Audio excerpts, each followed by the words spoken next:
Have you ever wondered what kind of presence might be hiding behind a simple audio signal, the kind that slips through walls and fills a quiet room as if it belongs there? Sometimes we call it interference, just to avoid admitting that something feels wrong, something cold brushing the edge of our awareness long before we understand why. And that night, when the entire house slept and the darkness pressed against every corner, even the baby's soft breathing felt distant, almost observed. It's unsettling how a space meant to feel safe can twist into an entryway for the unknown, especially when the silence grows so heavy that your own heartbeat starts to compete with the static. The more you try to convince yourself it's nothing, the more that faint whisper buried inside, the frequency seems to pulse, calling for your attention, drawing you closer, as if whatever is reaching through already knows you won't rest until you hear it clearly. Maybe that's why, on that first night, the gentle hiss of the baby monitor didn't sound like just static. There was something else inside it, an uneven rhythm, a hidden presence breathing between the broken waves of sound, something that didn't belong to your child. You try to blame exhaustion, the late hour, any excuse that makes the feeling in your chest easier to ignore. Yet the atmosphere shifts, tightening around the speaker as though the room itself is listening with you. The small indicator light glows with that steady, innocent pulse until it suddenly flickers, once, twice, like a heartbeat coming from a place far darker than the nursery. You lean in, holding your breath, waiting for the noise to fade. But instead, the static stretches, thins, and begins to rearrange itself into something disturbingly close to a voice. It doesn't speak fully yet, but you can feel it forming, gathering itself inside the signal, preparing to say something you're not ready to hear, pulling you slowly, irresistibly, toward the moment where the monitor finally decides to talk back. And before you let this story pull you any deeper, take a moment to steady your breathing. Because what comes next only gets darker. And if you're still here, it means some part of you feels that familiar tug in the chest, that curiosity that refuses to let go even when your mind tells you to look away. So go ahead and hit the like button now, not just as support, but as a sign that you're ready to keep walking into the shadows with me. And if anything in this beginning has already triggered a memory, a strange noise, or that unsettling feeling of being watched when the room is quiet, leave a comment below and tell me if you've ever experienced something like this. Your stories don't just add to the conversation. They help build a place where no one has to face the unknown alone. And make sure you subscribe before we continue, because the next part of this story will take you somewhere far more unsettling, and you won't want to miss what's waiting just past the next whisper. The strange part about that night wasn't the sound itself, but the way it seemed to wait for me. As I leaned closer to the monitor, I felt something shift inside the room, like the air thickened just enough to make breathing feel different. It wasn't fear, not yet, more like an instinct humming beneath the skin, warning me that what I was hearing didn't belong to the comforting routine of bedtime. This wasn't the soft rustle of a blanket or the tiny sigh of a restless child. It carried a rhythm that didn't match anything familiar, an echo with its own intention.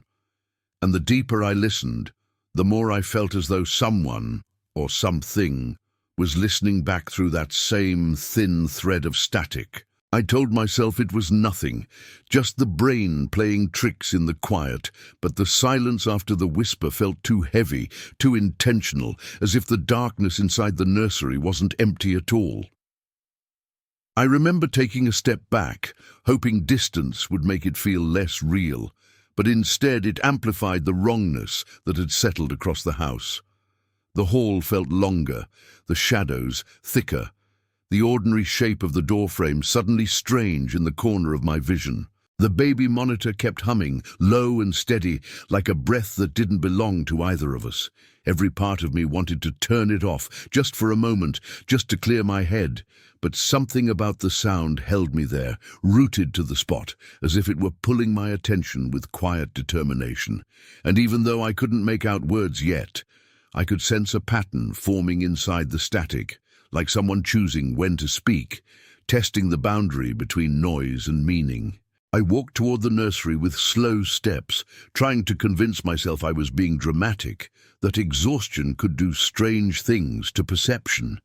But the closer I got, the clearer it became that this wasn't a trick of the mind. The floor creaked softly under my feet, and for a moment the static stopped entirely, replaced by a silence so sharp it felt like pressure inside my ears. I froze, hand hovering above the doorknob, afraid that even the smallest movement would provoke whatever was on the other side of that monitor. Then, just as suddenly, the sound returned, a whisper so faint it felt like it slid directly beneath my skin. It didn't sound like a child, and it didn't sound like interference. It sounded aware, curious, almost patient. I pushed the door open just enough to see inside, letting a thin line of light spill across the crib. Everything looked normal at first, the toys neatly arranged, the soft rise and fall of the blanket, the familiar stillness of the room. But the moment I stepped through the doorway, the whisper shifted, lowering itself into something that resembled a breath trying to form a word.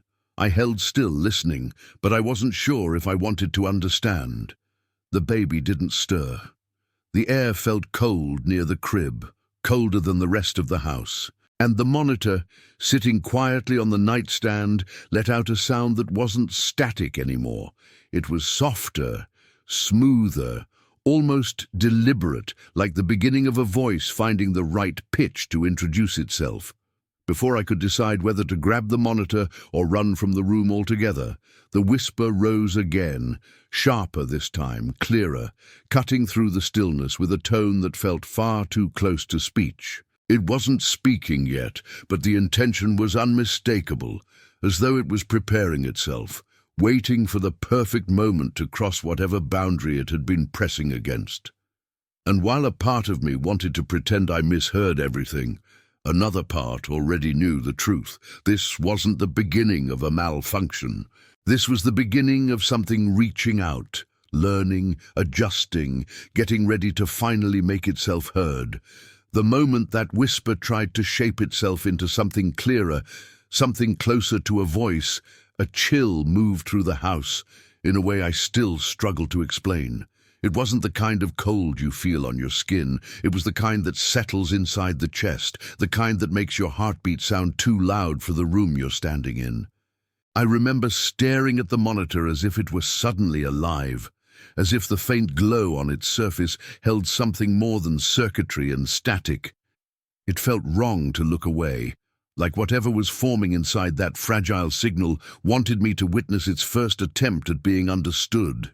And even though I kept telling myself it had to be interference, some stray frequency bleeding in from a neighbor's device, the tone of that sound carried intention. It carried awareness. It carried a strange, subtle rhythm that felt disturbingly close to breathing. For a long second, I just stood there, trying to decide whether the smartest move was to pick up the monitor or leave it exactly where it was. Every instinct urged me not to touch it, as if physical contact would somehow open a path for whatever was hiding inside the static. But at the same time, something pulled me closer. Not curiosity exactly, but a need to understand whether what I heard was real or just a sound shaped by exhaustion. I reached out slowly, fingers trembling despite the stillness of the room, and as soon as my hand hovered above the device, the whisper cut out completely. Silence. Not peaceful silence, but the kind that feels suspended, like the entire room is holding its breath with you. I felt eyes on me, not from the crib, not from the hallway, somewhere else, somewhere that didn't belong to the structure of the house. It was like being observed through a thin veil, a quiet pressure pressing lightly against the back of my neck. I took a step back, and that's when it happened. The speaker crackled with sudden force, a short burst of sound that made every muscle in my body tighten. The baby didn't move, didn't cry, didn't react in any way that made sense. The noise wasn't loud enough to wake him, but it was loud enough to make me feel like I was intruding on something. Something that didn't want to be interrupted. The monitor let out another sound, but this time it wasn't a whisper. It wasn't a breath.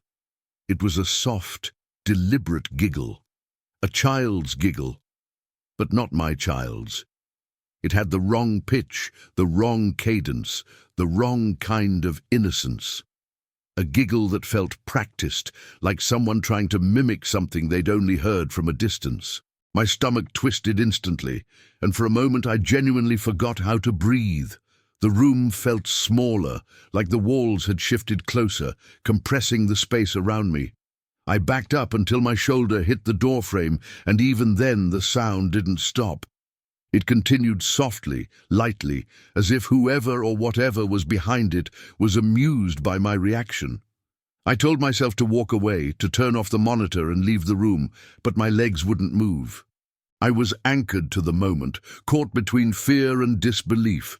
The giggle faded slowly, drained out of the speaker like it had been sucked back into the static, and then came another sound, this one quieter, shaky, almost exploratory. A voice attempting its first word, not clear enough to understand, not strong enough to feel human, but undeniably there. A forming syllable, a questioning tone, something trying to speak through a line it was never meant to use. I leaned forward, not because I wanted to, but because something about that fragile, broken murmur demanded it. It sounded like the learning phase of a creature that had never spoken before, shaping fragments of sound into meaning. And in the space of that trembling whisper, I realized it wasn't mimicking the baby, it was mimicking me. The tone, the breathiness, the subtle tremor. It wasn't guessing, it was repeating, practicing, listening. Adjusting itself to sound just familiar enough to get my attention.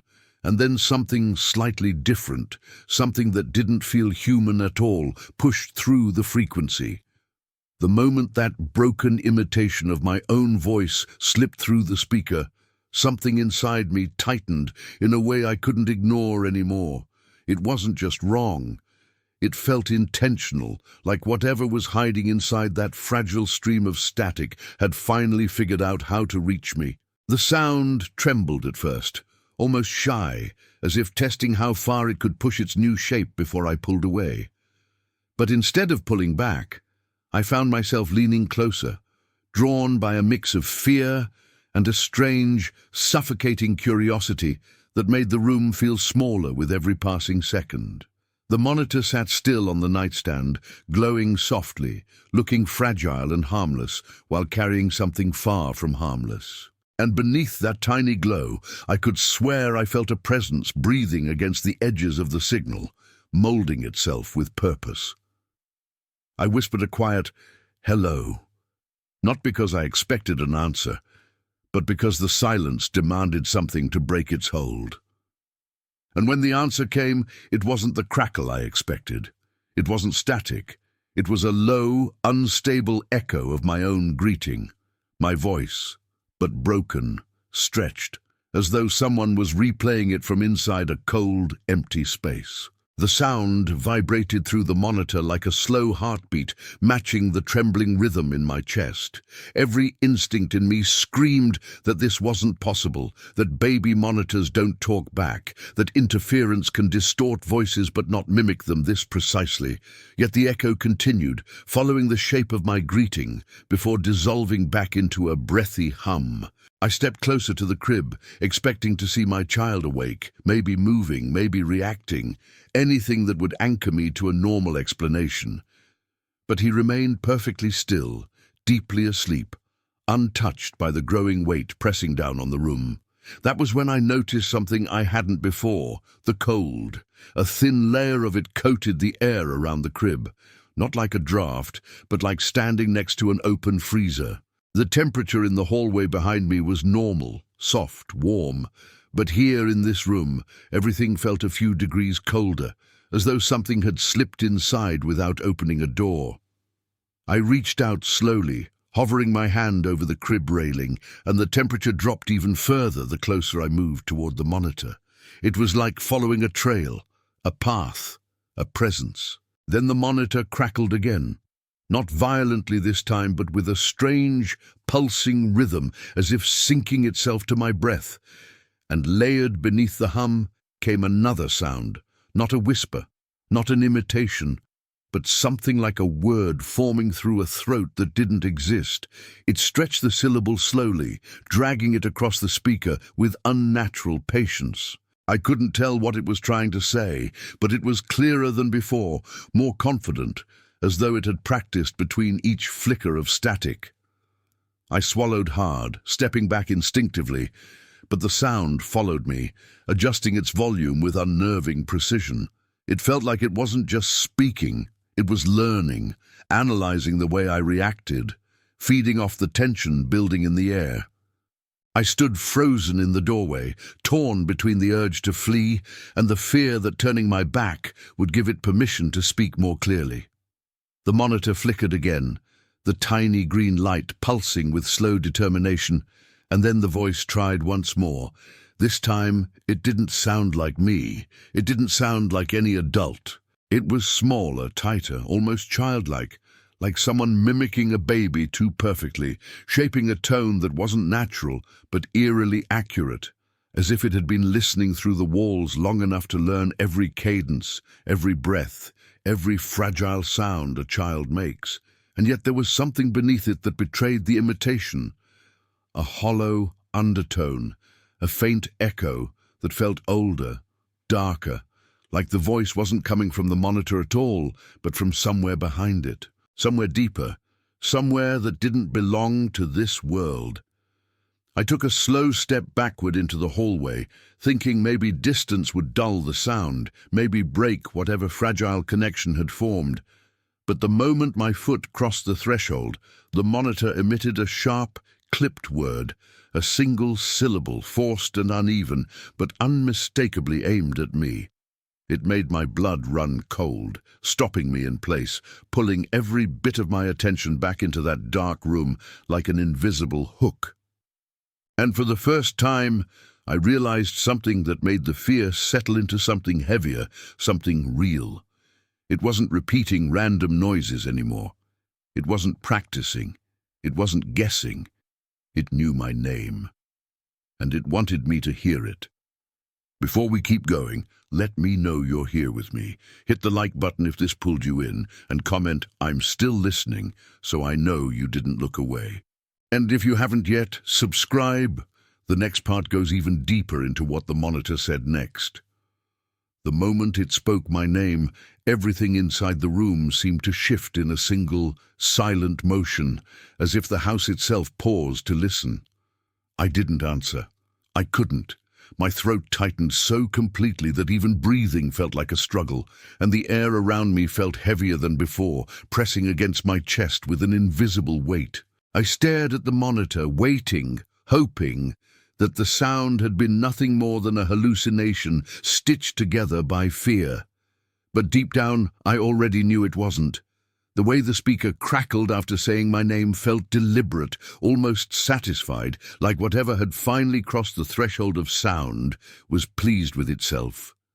The cold around the crib deepened, stretching outward like a slow-moving fog that clung to the walls and floor. I stepped back into the hallway again, but the invisible line between us didn't break. Instead, the voice followed, softer now, almost coaxing, like it wanted me closer.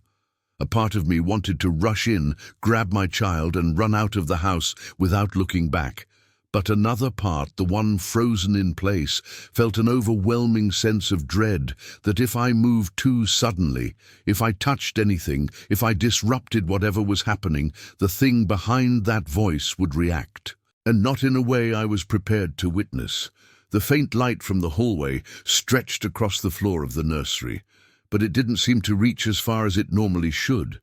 The shadows near the crib looked darker, thicker, almost textured, And something about the angle of the blankets, the stillness of the toys, the unnatural quiet.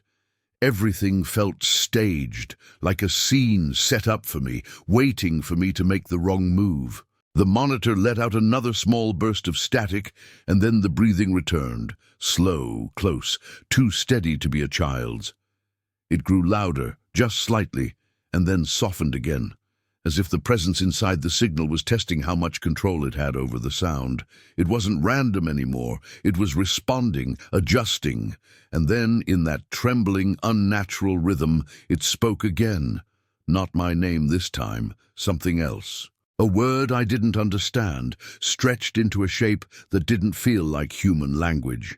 It rattled through the speaker like a vibration from another room, a room that shouldn't exist, a room that wasn't part of the house. I felt the hair on the back of my neck rise as the word repeated, clearer, stronger, shaping itself into something like a command. I tried to step back again, but my foot caught on the hallway rug, and the soft thud it made against the floor echoed louder than it should have. The moment the sound hit the air, the monitor reacted violently. A high-pitched tone screeched out, sharp enough to make me cover my ears. The light on the device flashed rapidly, flickering like a heartbeat gone wild, and the voice inside the static began to distort, stretching, twisting, pulling itself into an almost human cry. My baby still didn't move, didn't flinch, didn't stir from sleep, as if wrapped in a world untouched by whatever was tearing through the monitor. That terrified me more than anything else. When the noise finally collapsed back into silence, the room fell darker than before. Not just dim, dark, as if something had drained the light from the space. I forced myself to step forward, one slow movement at a time, feeling the cold deepen as I approached the crib. The monitor emitted a faint hum, not static this time, but something low and resonant, like a pulse coming from inside the device. I reached for it carefully, fingers trembling, and the hum shifted instantly into a whisper so soft I almost missed it. But I didn't. It said, "Don't." Just that. One word. Sharp, direct, perfectly formed.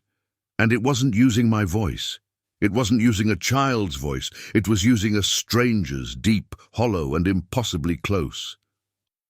My hand froze inches from the monitor as the room seemed to tilt, as if gravity had subtly changed direction. I felt something behind me, nothing visible, nothing I could describe, just a pressure, a presence, like standing in a doorway with someone a breath away from the back of your neck. I couldn't turn around. I didn't want to see what might be there. The whisper repeated itself, slower this time, almost amused. "Don't." The cold around me thickened, crawling down my spine as the monitor let out a long, trembling exhale that didn't belong to any living thing. The floor creaked softly behind me, and for the first time, I realized the voice wasn't warning me. It was telling me what it wanted me to do. It was telling me to listen. It was telling me not to break the connection. It was telling me not to move. And the worst part was how convincing it sounded. How compelling, how certain, how familiar in a way it should never have been.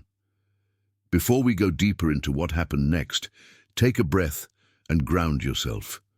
If this part of the story pulled you in, hit the like button so I know you're still here with me, and comment, "I'm not turning around," so I know you felt that same chill. If you haven't subscribed yet, now's the moment. The next part takes the story someplace you won't expect. The longer I stayed frozen in that spot, the clearer it became that the word "don't" wasn't a warning at all. It was a hook. The voice had found a way to hold me in place, to keep me close to the monitor, close to the crib, close to whatever was bleeding through that thin, flickering signal. I could feel my muscles locked, every instinct screaming to grab my child and run, but something quieter, heavier, kept my feet rooted to the floor. It wasn't comfort, it wasn't calm. It was more like gravity had shifted, and the center of it was no longer the earth beneath my feet, but the tiny plastic box on the nightstand. The haunted baby monitor hummed softly, a low, steady vibration that didn't match the silence in the rest of the room. It felt like standing next to a door you hadn't meant to open, realizing too late that someone on the other side had already turned the handle.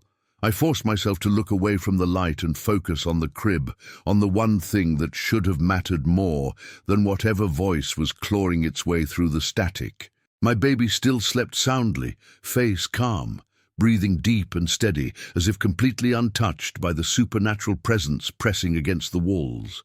No twitch, no frown, no sign of a nightmare. It was as if the entity on the other end of the signal wasn't interested in him at all. It was interested in me. That realization slid into my mind like a shard of ice. The late-night fear, the tension in my chest, the creeping dread. It wasn't random. I wasn't just a witness. I was the target. The monitor hadn't just started talking back. It had been waiting for a response, my response. I stepped back slowly, inch by inch, testing whether the invisible thread between us would snap if I put enough distance between myself and the device. The air behind me felt just as heavy as the air in front of me, like whatever was in the room had spread beyond its four walls. For a moment I wondered if the paranormal activity wasn't tied to the nursery at all, but to the frequency itself, to the connection the monitor had created. Maybe the house was just the stage. Maybe the real doorway was the channel that carried sound between 2 points, and now that something had slipped through, it wasn't interested in going back. The thought made my skin crawl. What if turning off the monitor wouldn't fix anything? What if the problem wasn't the device, but the attention I had already given it? The voice spoke again, but this time it didn't use a single word. It laughed. Not the strange, childlike giggle from before, not an imitation of innocence. This laugh was quieter, heavier, layered with something that sounded almost like satisfaction.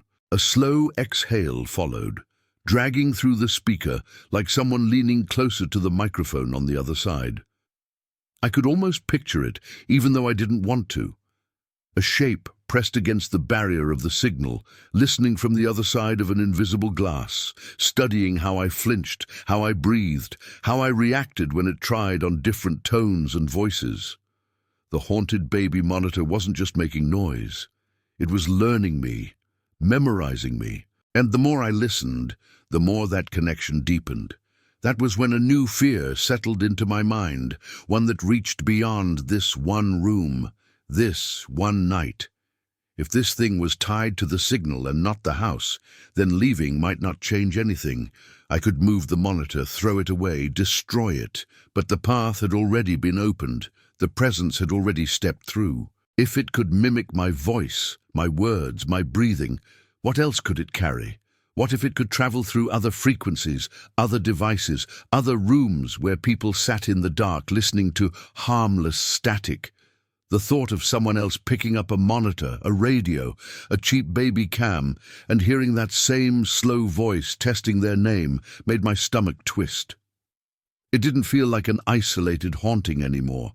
It felt like something bigger, something that used technology as a bridge. I finally did the only thing my body would allow me to do.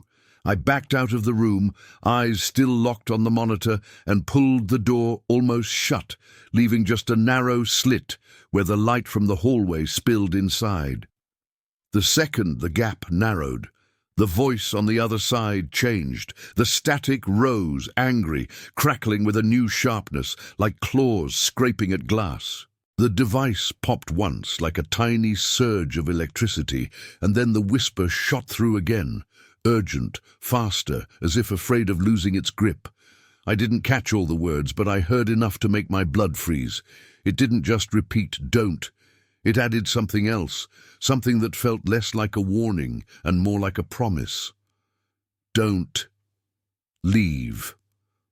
The words echoed through the speaker, stretching down the hallway, digging into the quiet of the house. And in that moment, with my hand hovering over the light switch and my heart racing, one last thought hit me harder than any of the others.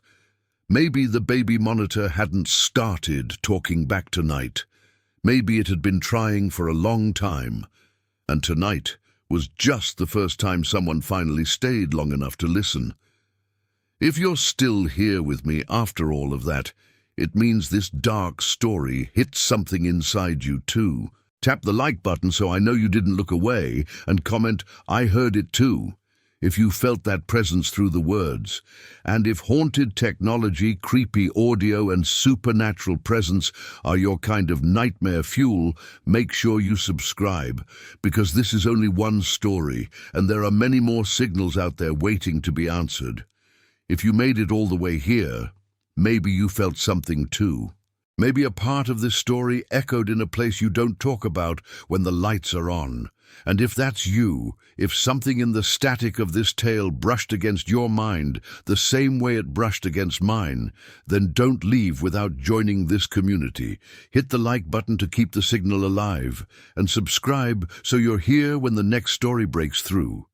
Because once you've heard a voice like that, you'll never listen to silence the same way again. And I want you to leave something in the comments, something simple but powerful. Type, "I heard it too," so I know you felt that chill, so I know you stayed with me until the very last whisper. The next video is already waiting for you on the screen right now. Go watch it before the static settles.